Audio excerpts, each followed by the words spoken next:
Hello, my name is Abby with Tuxedo Bird Creations. Thank you for joining me today and welcome. Today I'm going to show you how to do the spike sedge stitch. Before we begin, if you like my tutorials, please subscribe to my channel. And if you'd like to be notified of new patterns and stitch tutorials on my website, feel free to subscribe to my newsletter at tuxedobirdcreations.com, where you can find all of my patterns as well as my stitch library that is growing weekly, with a new stitch added every Tuesday on Stitch Tutorial Tuesday. So the spike sedge stitch is a I wouldn't say very thick, but it's a pretty thick stitch, not very holey.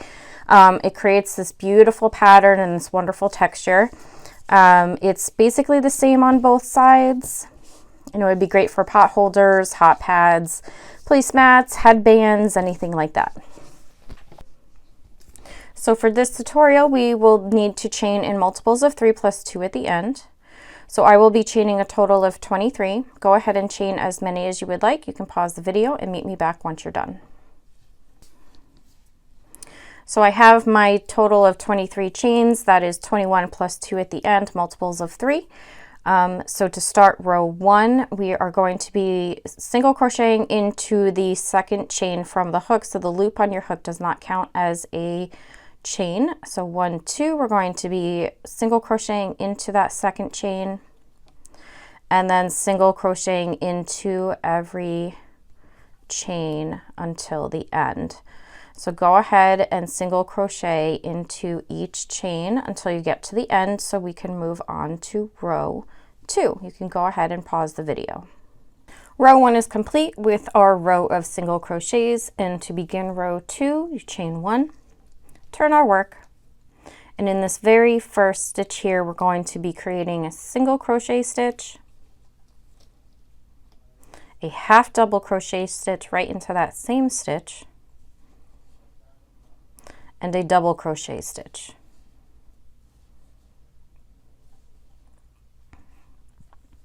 From here we're going to skip 2 stitches and do the same combination. So single crochet, half double crochet, and double crochet.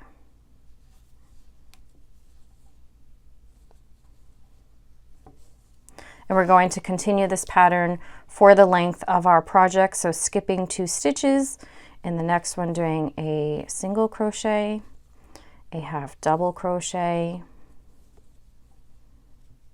and a double crochet.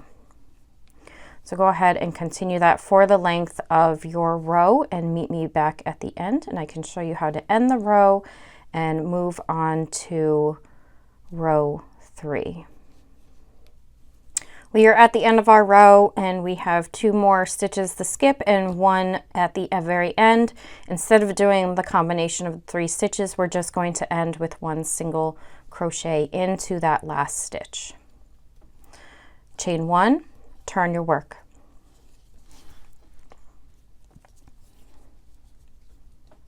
Row 3 consists of the same combination of stitches, but just a little different to get that spiked look. So in this very first stitch here, you're going to do a single crochet and a half double crochet. And then in this space below where the single crochet is, you're going to be putting a double crochet. So it's going to be extended down to the row below. So we're going to yarn over and put it into that space where the single crochet is.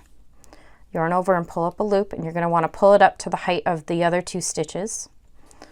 Yarn over, pull through 2, and yarn over, pull through 2. And that's going to give you that spiked look. Skip the next 2 stitches, and in this single crochet of that 3 combination, you're going to single crochet and half double crochet, and then double crochet into this space right here. So you see this is where all the stitches are from the row below. So we're going to double crochet into this space right here to create that spiked look. Bring it up to the height of your other stitches and complete your double crochet. And we're going to continue this down the line, skipping 2 into the single crochet. We're going to single crochet and half double crochet. And then into this space right here, we're putting our double crochet. and that's giving us our little spike there. So I'll show you one more time. So skipping 2 stitches, and in the single crochet of the combination of the 3, we're putting our single crochet stitch, our half double crochet stitch, and then in the space below it, we're putting our double crochet. So continue this down the line until you get to the last combination here, and I'll show you how to end row 3 and continue to row 4. We're at the end of row 3, and we have one more combination of 3 to end the row. So we're skipping the last, the 2 stitches, which is the double crochet and half double crochet, and we're going to end with 1 single crochet into the last stitch. We're going to chain 1 and turn our work. And we're pretty much going to be doing the same thing. It's a 1 row repeat. So we're going to be putting a single crochet into this very first stitch, a half double crochet into that stitch, and then right below in the chain or the single crochet space here, we're putting our double crochet. That's probably the trickiest to start each row, and then it's kind of easy to see where you're going to be putting it from there on. Skipping 2 into the into the single crochet, we're going to single crochet and half double crochet, and then into this space right below there is where we're putting our double crochet.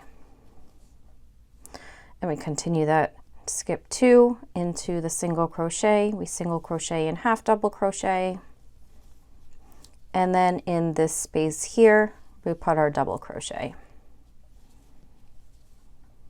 And again, on the last little cluster here, we are skipping the last, or the 2 stitches right here, and in the last stitch we're putting 1 single crochet. And that is it. You would chain 1 and continue that pattern for the length of your project, and it makes this lovely stitch.